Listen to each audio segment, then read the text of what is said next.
Why are the biggest stars in U.S. soccer being paid less than the players they've outperformed? Well, that's the question asked by 5 members of the U.S. women's team in a complaint filed with the federal government yesterday. And as our Paula Tutman reports, it's put the issue of pay equality back in the spotlight. They're some of the top athletes in the country. Of course, we're talking about the U.S. women's soccer team. They have snagged 3 World Cups, 4 Olympic championships, and they are the reigning Women World Cup champions. And the flick from John staying loose. Another goal! Add to their list of accomplishments commercial juggernauts, yet they make a fraction of what the members of their male counterparts make. Last year, U.S. Soccer, according to its numbers, made over $16 million from this team.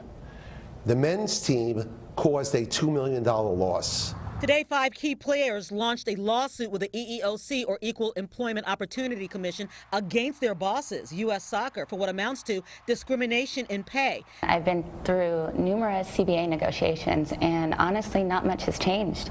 We continue to be told we should be grateful just to have the opportunity to play professional soccer and to get paid for doing it.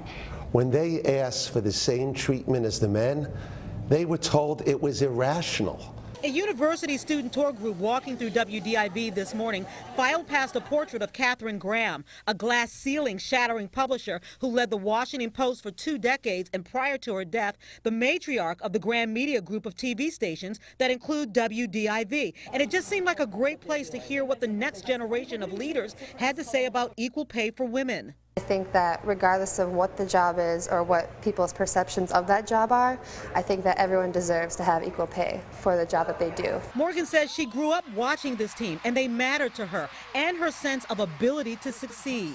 The women's soccer team meant a lot to me growing up, and they mean a lot to young girls playing soccer all around the country, and they deserve to make as much as the men. There's this cultural shift that needs to happen so that women are respected as equally as men are. It's really scary to hear that even these women in such powerful positions doing great work are still not making as much as men do, when they definitely deserve to. First part, U.S. Soccer says it still hasn't seen the lawsuit, but we do have a statement from them, and it reads, "We are disappointed about this action. We've been a world leader in women's soccer and are proud of the commitment we've made to building the women's game in the United States over the past 30 years. Stay tuned. This is far from over. Paula Tutman, Local 4.